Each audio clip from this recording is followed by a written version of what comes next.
for decades. Julia Grosso from Vancouver to win it for Canada! Canada came! Canada conquered! Canada gold at Tokyo 2020!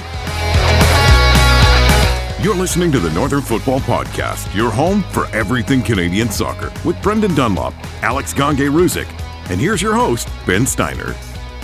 Hey there, folks, and welcome back inside the Northern Football Podcast. It's episode 187 here on the Nation Network. Ben Steiner alongside Alex Gangué-Ruzic and Brendan Dunlop. And it's disappointment for the Canadian Olympic team at Paris 2024. They won't play for a medal for the first time since Beijing 2008, and that's a pretty disappointing result. Of course, it came in penalties against Germany.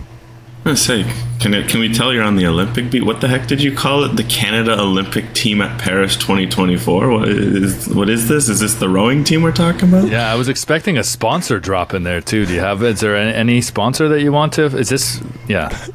Well, given my current work, there's a certain weight loss drug that people seem to have a lot of issue with that's sponsoring a lot of the Olympic coverage on a certain network. So, yeah. Well, as long as you don't want to bet on a certain waterway with a former TSN legend, well, we're good. We don't need any of that. But I like the way you know what you just did there? That's a pro move. Talking about sponsors without talking about sponsors.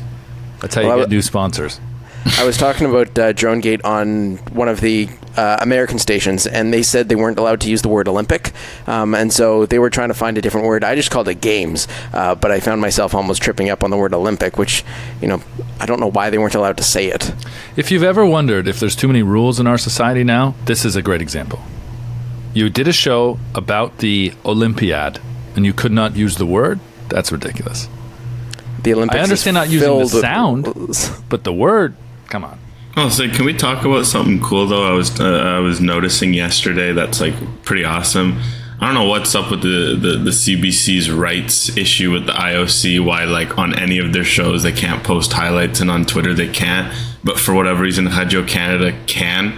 Shout out to Radio Canada, man. Where all of our best Olympic moments on Twitter right now are in French. And I think that's so sick that like Penny Alexiak won gold and it was like everywhere. It's the French stream. It's like Vanessa Shields scores the equalizer or the winner against France. It's all in French. So, the IOC stiffing the CBC in that regard has been a big win for the Francophone community out there. C'est bon, le fantastique. But are you getting that in other parts of le français monde or only in Canada?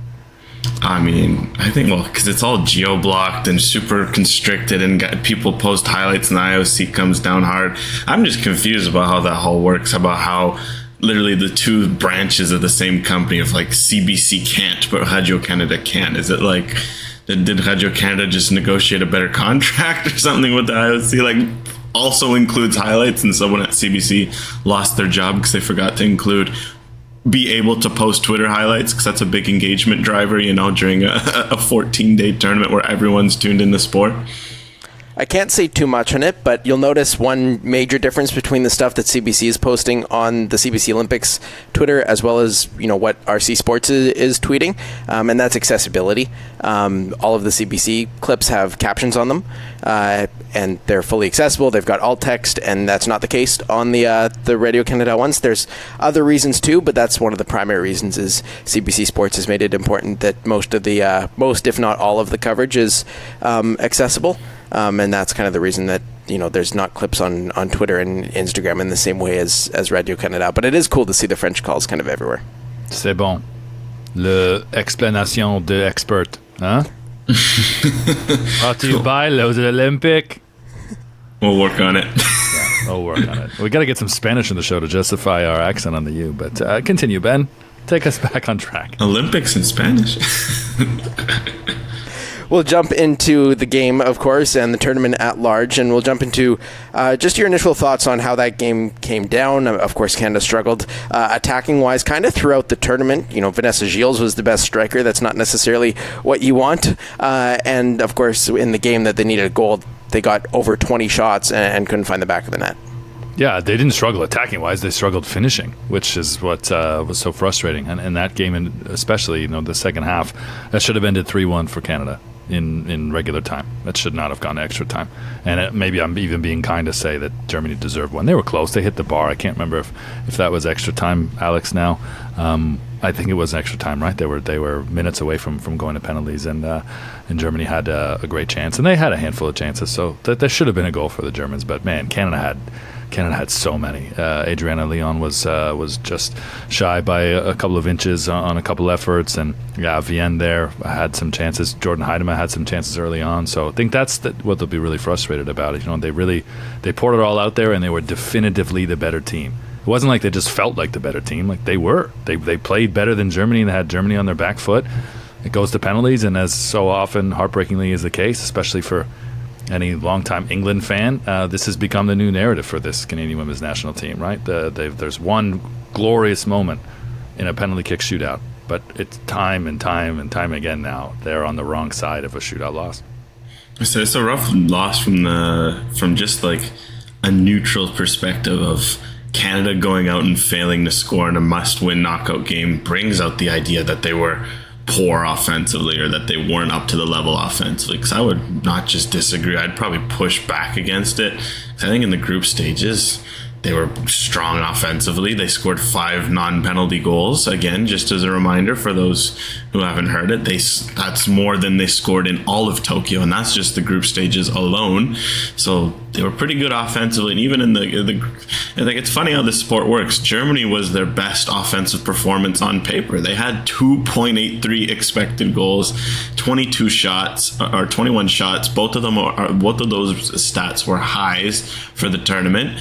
They just decided to forget their finishing boots on the biggest stage and the biggest of them all. And ultimately, that's I know we have some questions about what that means, because that kind of leads to the question of what, there was always, who would replace Christine Sinclair? And that wasn't so much a fair question in the sense that for the goals, there was enough players who could step up and score them. But what's interesting is that like someone like Christine Sinclair would always come up and find a way to score in those games. Like a Germany game yesterday, a prime Sinclair would have been a late header in the box, score, you win 1-0 and move on. And that's where I'm very curious to see this next generation of Canadian players is who steps up, who is that player. We thought it was Adriana Leon, but then the fact she has that breakaway game on her foot, not able to put it away, that's a very, that was a game-changing moment. That was a fascinating moment. Adriana Leon now, of course, 31 it's going to be hard to imagine her pushing into a next World Cup with just the chaos she's had at the club level, the Canadian forward options emerging. All of a sudden we're looking at that next cycle of, okay, who is going to be that player when you want the game on their foot, 2027 World Cup quarterfinal, World Cup round of 16 match, because we thought it was Leon this tournament, and the fact is that no one was able to step up in that moment. That's where I really see that Sinclair absence is noted versus, they needed offense. No, they had offense. It was just the finishing that for whatever reason, but maybe they should have just put Vanessa Gilles at striker, because maybe that was the solution that we genuinely needed that they didn't realize. And from @Beaverball, a lot of people seem to suggest that the CanWNT, similar to the CanMNT, needs to work on their finishing. And once they do that, things will be good. Is that wishful thinking, or is this really a personnel issue? It's not a personnel issue. I think it's more a combination of experience and moment, right? Like the occasion. Let's be honest, the pressure that they were under mentally, none of us can compare to, right? And so you're balancing the moment, the occasion of playing at the Olympics with like all of that. There's not a lot of people that will go through that again, but it's the moments like that that make you better. So, what's next up for them? The W Gold Cup again? That's where you would hope that all of these experience and these missed chances they learn from, and you see the execution of that, right? The reality is we're not going to see the team for a long time. I think that's the problem, is that they're not going to get opportunities to work on that finishing. That'll always be an individual thing, but when you come together as a team unit, I use the men's example, and I hate to continue to use men's examples, but Portugal was like that for a decade and a half. With Figo and Rui Costa, and then Ronaldo up and coming, but at the time when he was a winger, they didn't have a finisher. They had great goal scorers within the team, and they couldn't finish. That was their constant problem, and they didn't get far enough in tournaments or enough opportunities to kind of work that out. I think that's Canada's problem now. Yeah, I mean, we'll get into some big picture talking points. I kind of have this episode split up in the game and big picture, but just, kind of hinting ahead to what's next. I think whoever the next head coach is has some interesting decisions to make, because for what it's worth, Canada's fluid attack, in the sense that they were constantly shifting, sometimes it was speed, sometimes it was 2 up front, sometimes it's 3 up front.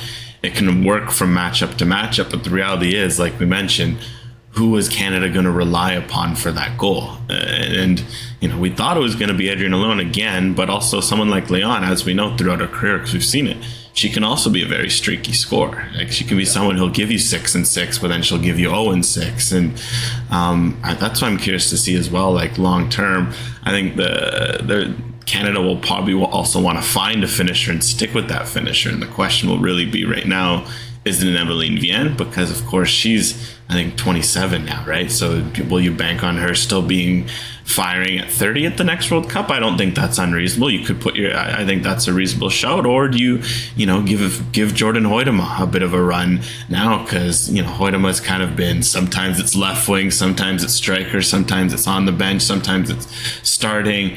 I think for Canada as well, that feels like the big thing going forward is just a bit more clarity and definition in their attack, because I think that's the big takeaway from this tournament. And I think this Germany game was another perfect example of it. They need to get rid of this habit where they start slow, because it puts you in a weird situation. Like, this game was an example. Canada was awful almost for the first 45 minutes. Germany was all over them. Germany should have been up. But then again, Canada makes a halftime sub. They were by far the better team in the second half. But the reality is, especially in a knockout game, the longer it goes without scoring, it always feels like if you ever see a high-scoring knockout game, it's like you need a goal within the first 15, 20 minutes, right? Like, you need something to open the dam, to get people feeling confident, because when it comes to minute 60, minute 70, it's still 0-0, it's tense. Yeah, metaphorically, the sticks start to get gripped a little tight. You get a chance, maybe you hesitate a bit because you're thinking, it's 70th minute of a knockout game. You want to be the player who has that magical touch, that magical finish. And for Canada, it starts with being better from the first 15, 20 minutes, so you can get that early goal, so you can settle the nerves.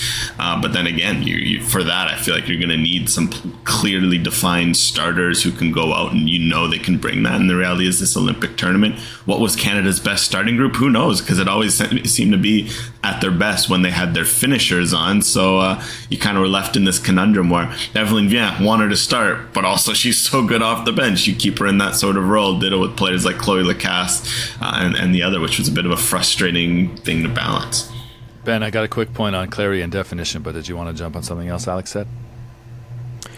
Well, I mean, just, when you look at this Canadian team over the last while, first of all, there's the penalties, and they've continuously had a heartbreak in that. Yeah. And then when you look at, you're not getting the best out of your starters, whoever it is. It's almost like you want to start the game in the 60th minute, the 50th minute sometimes, and just bring on those subs, because whoever it is off the bench seems to be much better, and it doesn't matter who the personnel is. It's just the subs are better than the starters, and there's no way to go about it, seemingly, at least, in the current setup. Yeah, I agree, and I mean it's a frustrating conundrum, right? Because how do you fix that? And even in this tournament, we've seen that rotation where it was Vienna Lacasse started, and then Leon came off the bench and scored, and vice versa. To Alex's point from a couple of minutes ago, in finding like one person, I think the problem is that we still feel it's got to be one. At the same time, scoring by committee doesn't work if you don't have enough clarity, and when you have similar like players like Lacasse and Viens can play very similarly. Yes, you can put them on opposite sides, but I do think that there is a lack of definition of who should occupy which space, and then throw in a Fleming, throw in a Hoytema, and that's truly what they struggle with, right? So I don't know if that's just time or that's in defining, you are the starters, this is how we're playing for an hour, and then we'll throw in the subs as we need.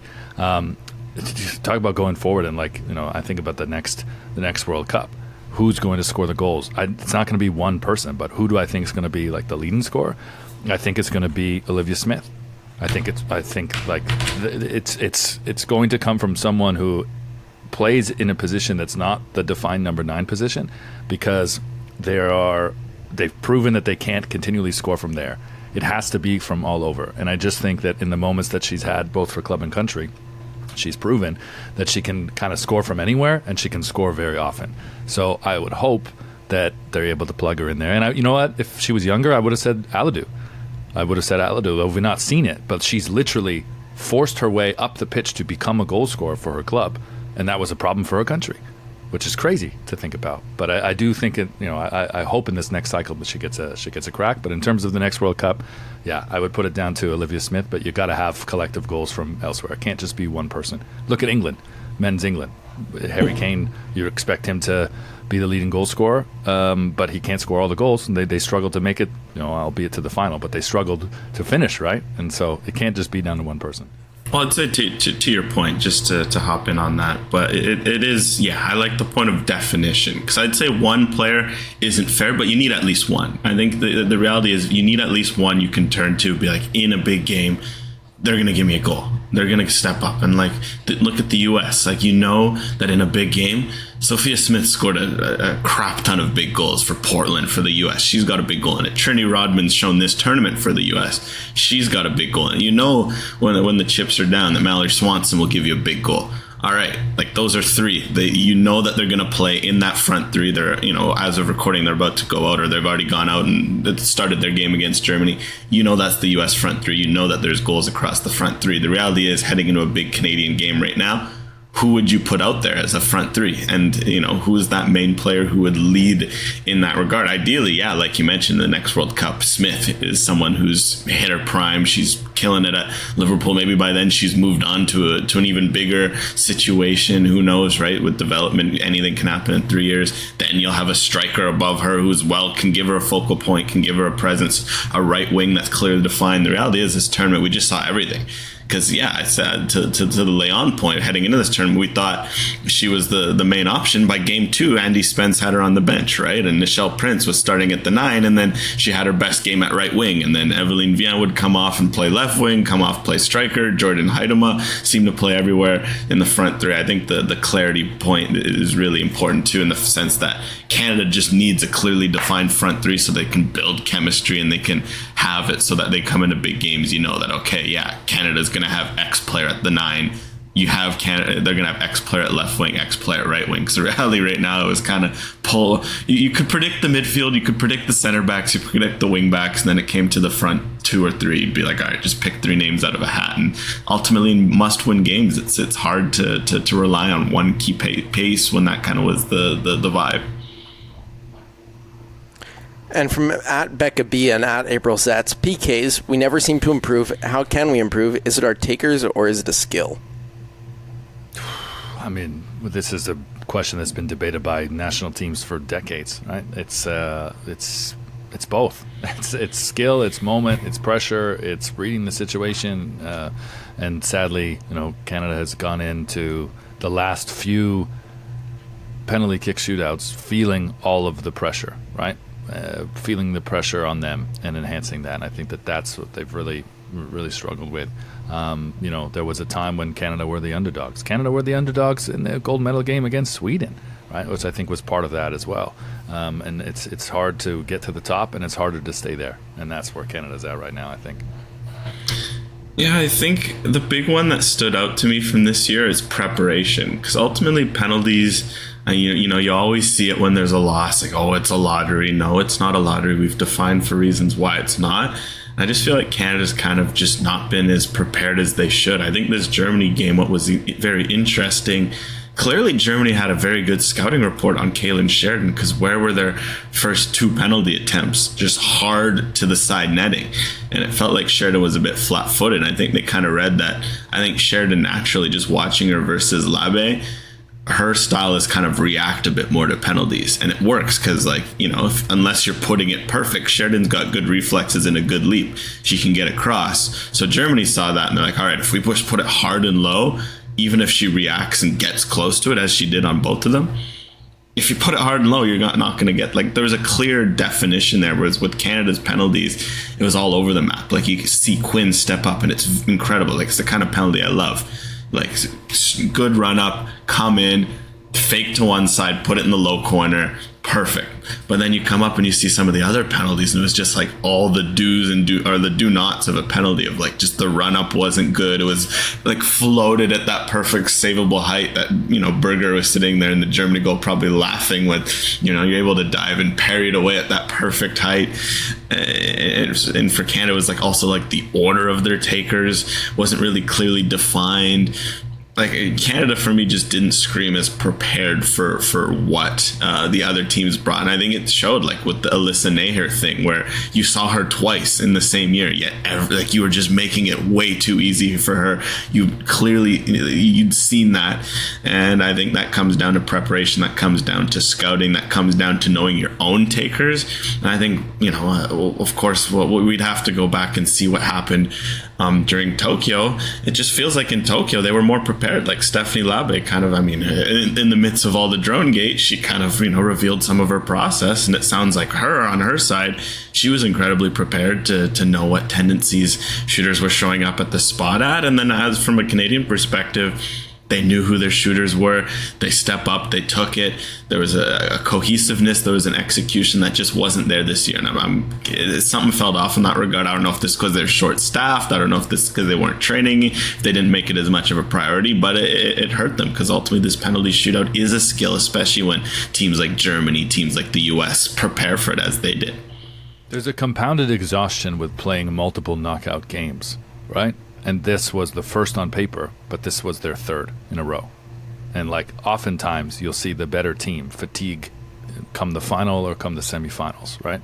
So I think that's part of it. It's not an excuse, but I think that penalties already being a challenge was just made harder because of what they've been through. I think both physically and playing at that intensity, as well as, you know, mentally when you're approaching that, and everything that they'd gone through in the week, that maybe it wasn't a focus at penalties, because they just wanted to, you know, put in the best effort throughout the game, get the game right, learn what Andy Spence was asking of them. And I know that's our next question as well, is who was making these lineup decisions. It seemed to be Spence plus, you know, the other staff that was still there, but they were short-staffed. They didn't have necessarily, you know, the staff to run penalties on one side of the pitch, of the training pitch, and run a session otherwise. Like, there was stuff that, just because of the personnel that wasn't there, ended up having to be missed, most likely. This is or at least they... to have an ex-pro talk about, because I forget who it was. It was Janine Becky, or some player was upset. Their point probably to Parliament was, we often have staff members like playing in scrimmages to make up numbers, because we don't have enough to run, you know, a full scrimmage 11v11 or whatever it is. The same with coaching staff, because I do often wonder how much of that, particularly in the middle of the tournament, plays a factor. Because I think naively I look at it and say, like, oh, you're down one person. Andy Spence knows the team. He's making decisions. He still has assistants to turn to. It's not he's not solo. There's still other voices. You're just down one. But I would love a pro perspective. Yeah, or even, but I would say penalties is a bit different, because usually, like, the process of it, from what I've seen at training sessions and whatnot, is like you do your session, and usually in that period where at the end of a session, like, players will just kind of start doing free kicks or play some shooting games just to kind of stay, you know, cool down before they head off. Usually in this case, it's a tournament. You gather everyone, you do penalties, you kind of figure out who the takers are. Like, there is a way, and usually the head coach runs that. In this case, this would have been Andy Spence as the acting head coach. So you'd have to think there was room for it.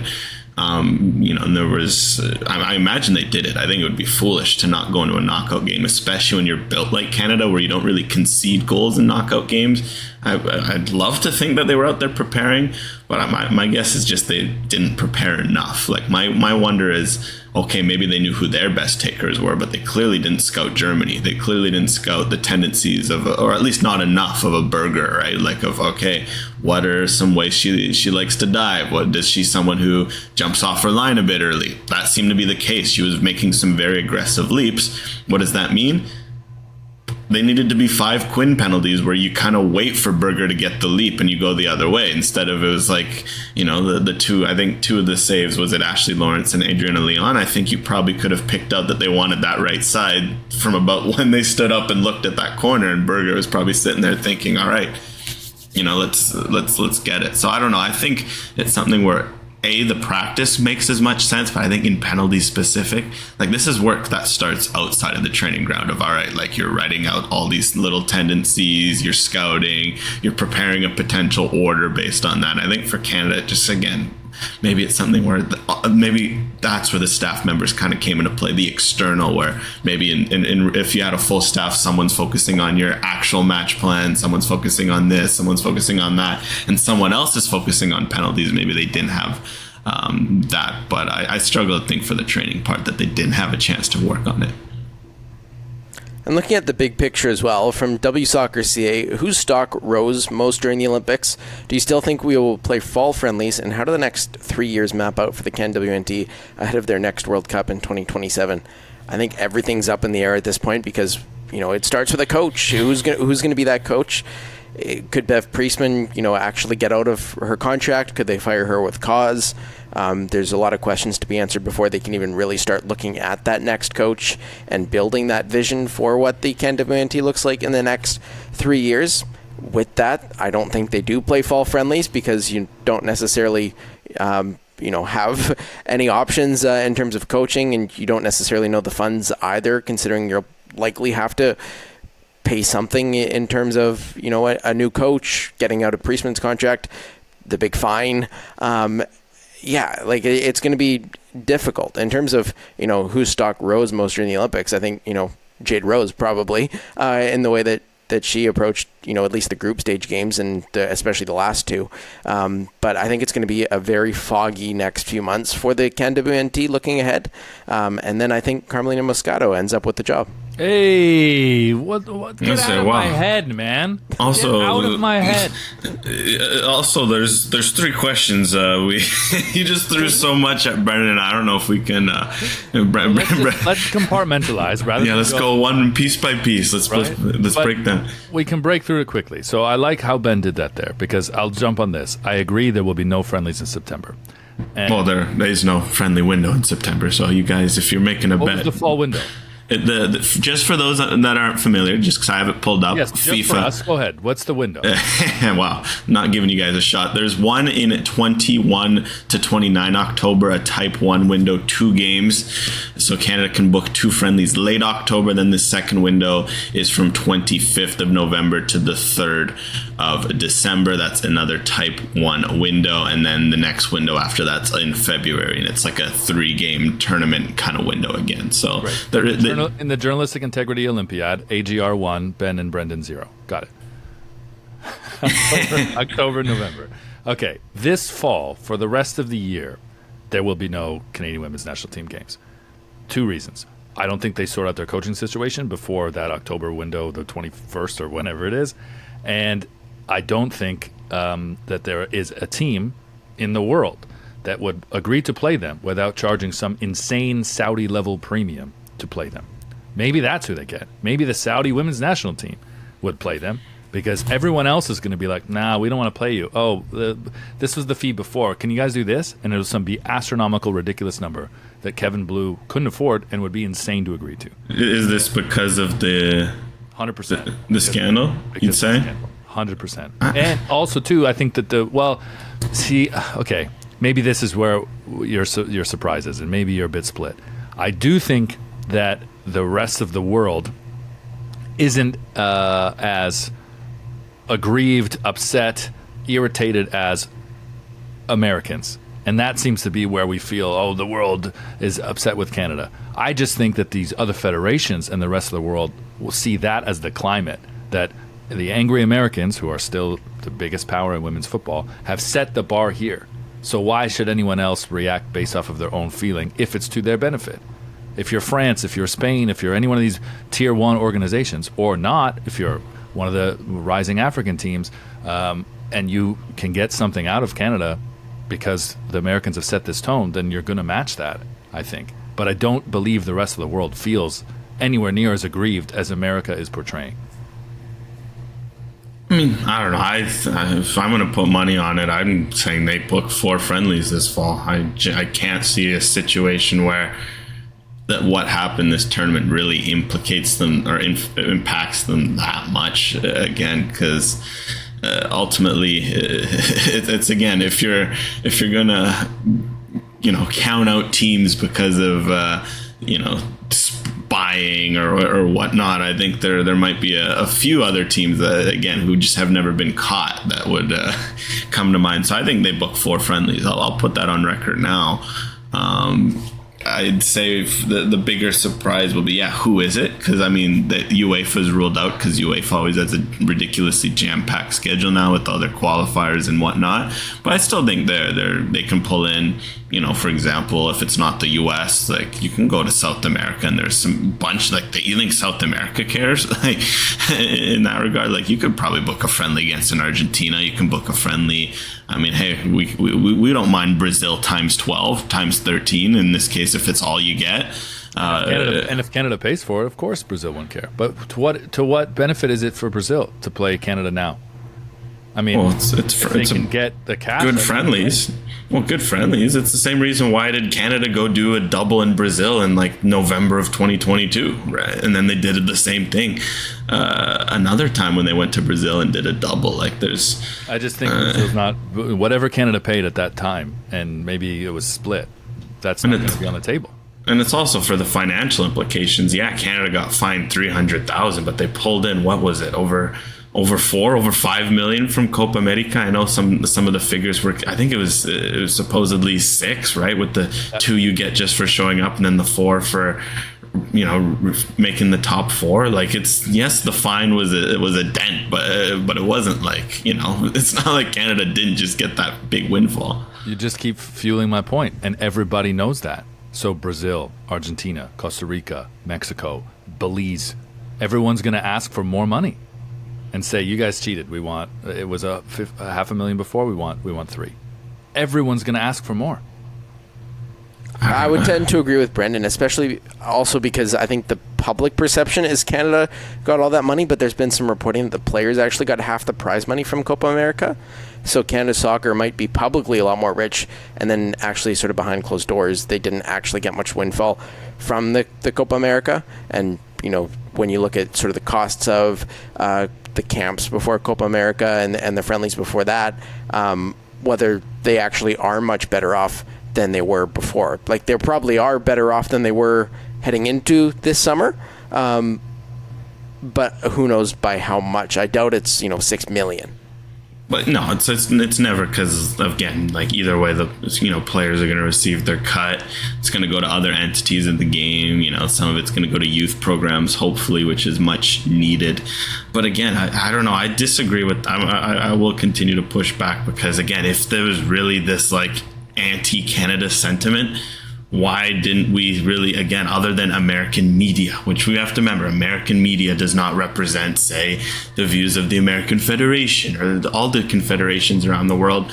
Like, you think, remember, a lot of these presidents of organizations, I don't know if it's like a prerequisite, you have to be a blabbering loudmouth. You think those people would not have been in front of TV cameras like, oh, Canada's a bunch of cheaters, why are they at the Olympics, 6 points isn't enough, they should be at home. No, the reality is, again, like, we didn't hear any of that. I think it's, again, where the scandal really, the large part of it occurred within Canada and America to an extent, mostly just to mess with Canada, to knock with Canada, like, these dirty cheaters. But, again, if it really was a big deal from the American perspective, I think they would have, their players would have been like, oh, we don't feel comfortable with this whole Canadian situation. You think more people would have called it out?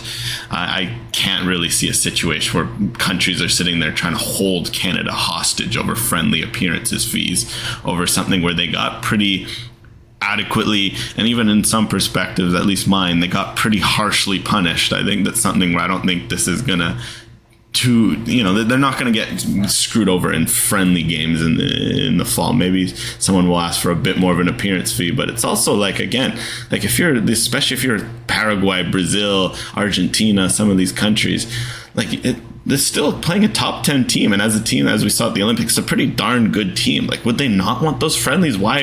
Like, for them, you have to remember there's an incentive for most teams that aren't New Zealand. We have to remember, I don't think, if I'm going to put money, they're not playing New Zealand this fall. I think we can rule that one out. there's still an incentive to want to play this Canadian team, and I don't think they'd try to hold Canada hostage over it. And in terms of whose stock rose most during this Olympic tournament, I said Jade Rose. Brendan? Yeah, Jade Rose, Simi Wujo as well. I think Simi Wujo was always destined for a European move. I don't think it's a traditional big spender or an aggressive club like Manchester United, if not necessarily for as strong a showing as she had in these Olympics.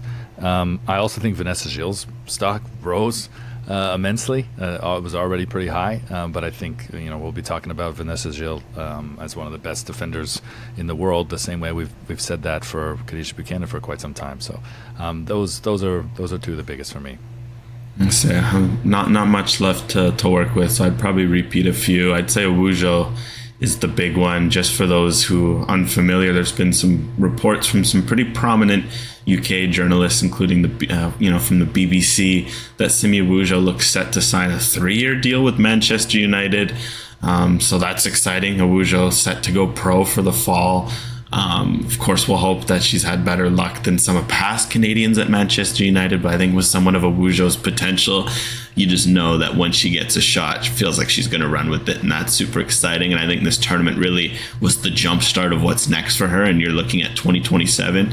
Feels like she's just going to be in the absolute heartbeat of that midfield by then. And the fact that Jessie Fleming will still be 29, like there's some exciting things that could be going on in that midfield. We'll see what the future is for Julia Grosso. Otherwise, I'd agree with the Vanessa Gilles shout. I think genuinely, had Canada made a deeper run in this tournament, she'd be legitimately could have been in the Ballon d'Or conversation, legitimately for the tournament. She had 6 goals last year for Lyon as a center back. They did the double. They lost in the Champions League final by 1 goal. Had Canada made a deep run and she was as impactful as she was Canada's player of the tournament, legitimately she could be put in the pedestal of not just best defenders of the world, but best players of the world for the last calendar year. And I think that's super exciting that to see a Canadian perform at such a level. And I think we're really going to see Vanessa Gilles thrive this year for Lyon. They're going to be hungry after losing the Champions League final as they did.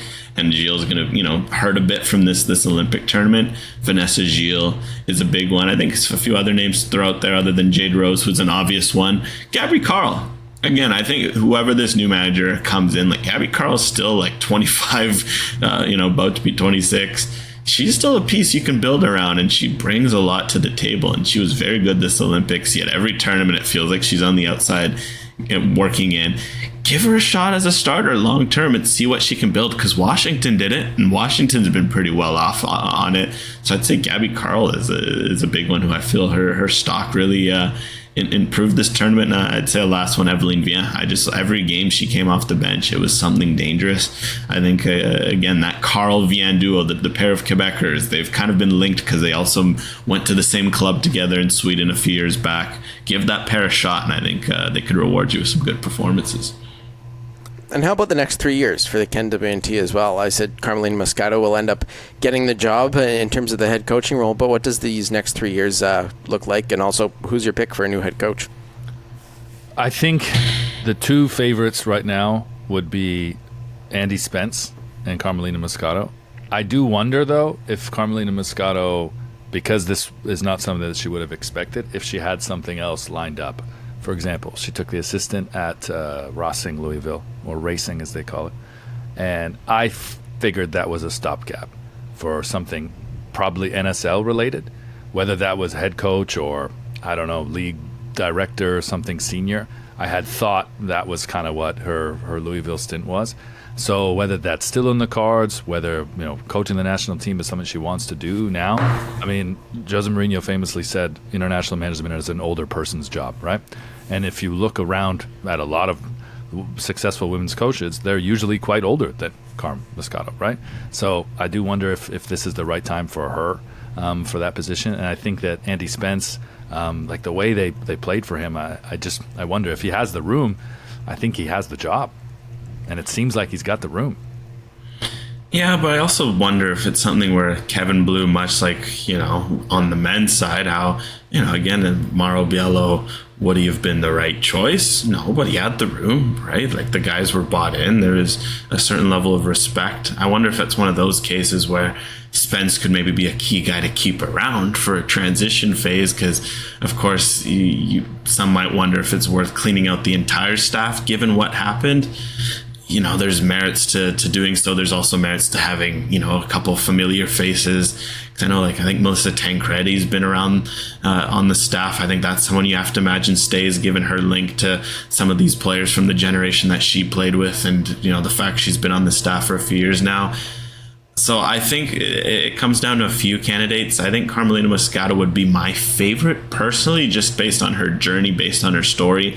But I do wonder, especially the fact that she took this assistant job.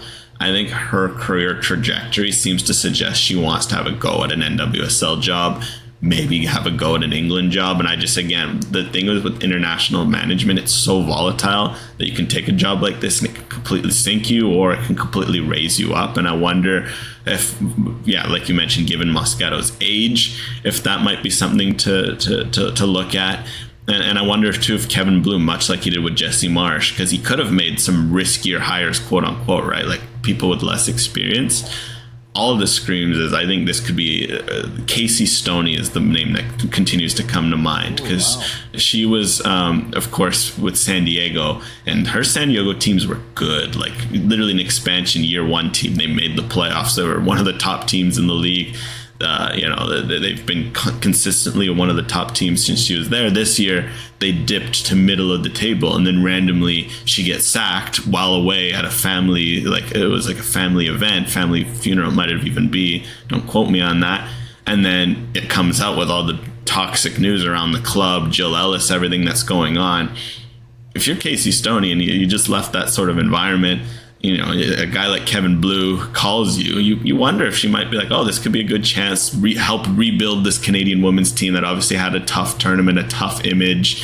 I wonder if someone like a Stoney, who's, you know, sounds like she's got a strong character. I've always been impressed by her methods. I wonder if that kind of is the Jesse Marsh-esque hire, where it's, you know, she brings a certain reputation, a certain level of coaching, and that could, you know, maybe you do something like that, and that keeps the seat warm for in the future. You know, Stoney maybe helps take this program forward, and then Carmelina Moscato gets a chance to continue to grow and develop at a club level, and maybe down the road in like 2030, right? Or 2028, she can take the job. So that's something I'm kind of wondering out loud, because yeah, other than Stoney, in terms of women's candidates, a lot of them moved around recently. Like Hayes went to the US, you know, Giraldes went to Washington. Like there's been a lot of movement, but Stoney's been one where recently fired and a very good pedigree.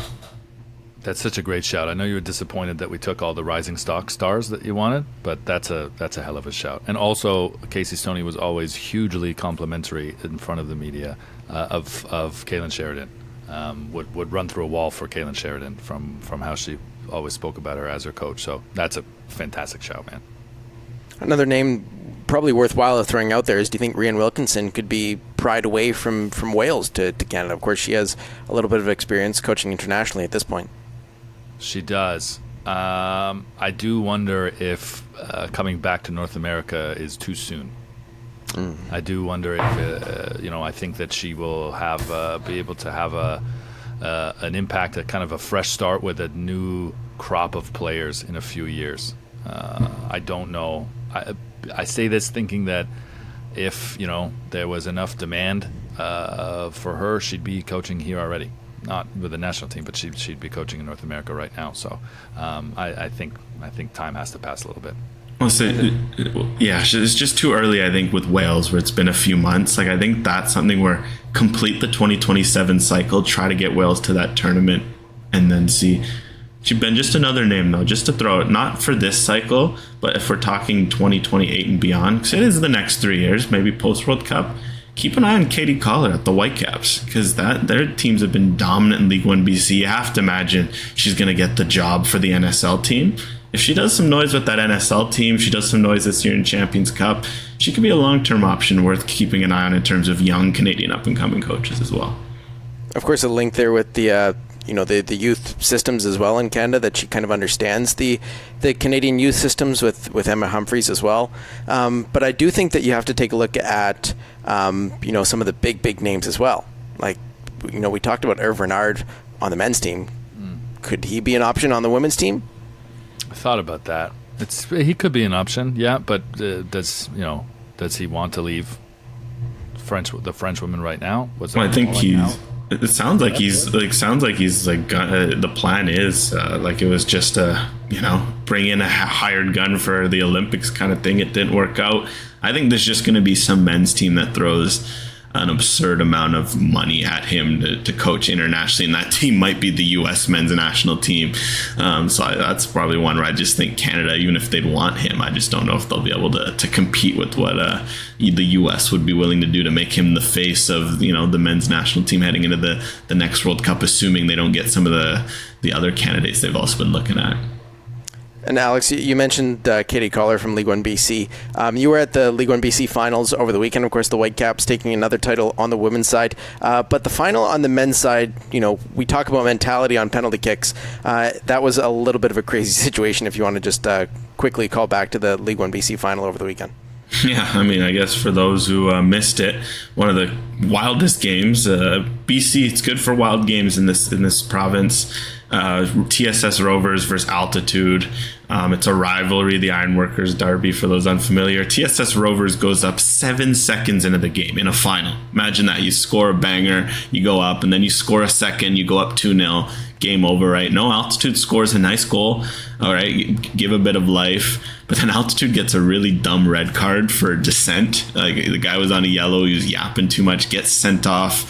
Heartbreaker. Altitude goes out and wins a penalty, converts it 2-2, game on, right? Well, 2 minutes later, TSS Rovers win a penalty. They step up, score, celebrate. 88th minute, 3-2. Surely it's game over. Altitude's down a man. No, on the next corner, they go out and push. There's a rugby tackle in the box. Third penalty in a 10-minute sequence.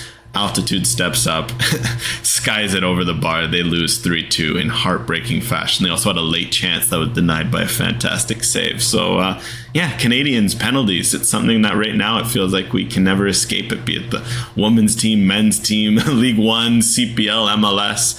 Just so many penalties going on all over the gaff this year.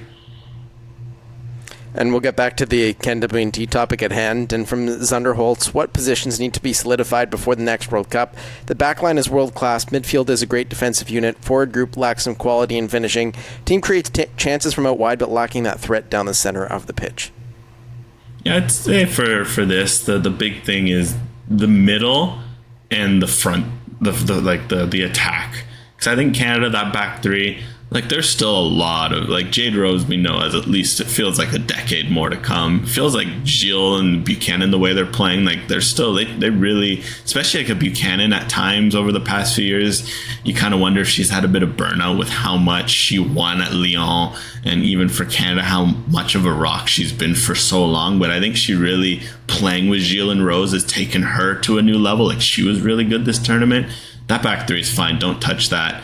The wingbacks, there's a lot of depth at the wingback position where you're fine. It starts with the middle. And I think the big thing is going forward is you got to make the Simi Awujo's midfield and to extent Awujo and Fleming together.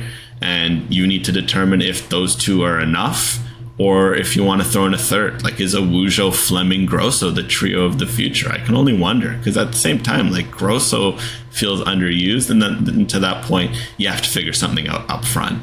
You have to figure out, all right, if what I just outlined is a 3-5-2, who are your two? If it's a 3-4-3, who are your three? Really give some players some chances. My big thing to watch is how they transition the team, because it's worth noting this team was young, but there was a handful of players over 30. How are the situations of, an Adriana Leon who's 31, a Chloe Lacasse who's 31, etc. I think there's always room for veterans, but Canada's in a position right now where Clarissa Laracy continues to knock on the door. Olivia Smith continues to knock on the door. There's going to be some other youngsters that continue to emerge each year with these drafts. For example, Amanda West. She's been getting a lot of minutes with Houston. She just needs to find some form. She'll be in the mix. There's Zoe Burns over at Utah has been having a good season. She's been growing into her role there. She's someone to look at in the midfield. I think we'll have to see how they go about that process. But I'd say the big thing is figuring out that midfield. I'd love to see them go Grosso, Wujo, Fleming, because I think that's something to build around, and then figure out the front too. I'd say you start with the Vian, you pick out who goes alongside Vian, you let some of the youngsters trying to break into those positions from there. A healthy Sidney Collins will also impact the way that they play. It's a good show. And lastly, from Herbert Mikila, I hope this Olympic performance doesn't inflate our ego for the next World Cup. We're still a distant dark horse at best. What are your realistic expectations for the next World Cup where Canada could land? Quarterfinals, man. Quarterfinals has to be the expectation, regardless of what happens over the next few years. Like they've played so well at these Olympics, including this one under these incredible circumstances, and have not translated it to the World Cup. And realistically, they're still, I believe come 27 going to be a definitive top 10 team, not just in FIFA rankings, but they should be a top 10 team. And you should be able to be amongst the last 8 at a World Cup. So for me, it's got to be quarterfinals. Yeah, I feel like quarterfinals is a reasonable bar. I mean, of course, that means getting out your group. That means going winning your round of 16 matchup. And I think Canada's got enough key players still in their prime. Like I mentioned, a Leon's 31, a Zadorsky's 31, a Lacasse is 31, a Becky's 29, Prince is 29. But you look at some of these players who are like 28 and younger. You got Buchanan, Gilles, Vian, Fleming, Carl, Deanne Rose, who I think also we have to remember could potentially, I think we saw glimpses in the pre-tournament camp. She's finally kind of back to where she was pre-injury. You got Julia Grosso, Jade Riviere, Jordan Hoytema, Jade Rose, Simia Wujo. Like those are all players still at a good age, and there's more, right? Lara C. Collins, which was a great shout. Emma Reagan feels like someone where we could forget could make a big push into this. Olivia Smith. Like I think this is something where Canada, if they get these next 3 years right, like they're set up. Plus they're about to get the impact of a domestic league, which will help their pool, will help augment their chances. Really, it comes down to making the right coaching hire, and I think if they do, quarterfinals feels like a very, very fair bar to reach, and I think it would be huge for them, given their past struggles at World Cups, to reach a quarterfinal, especially in this expanded reality where a lot of quality teams are emerging out of the woodwork each year. And that's all we've got for this episode of the Northern Football Podcast. Brendan Dunlop and Alex Gangué-Ruzic. I've been Ben Steiner. Thanks so much for tuning in, and we'll be back next episode.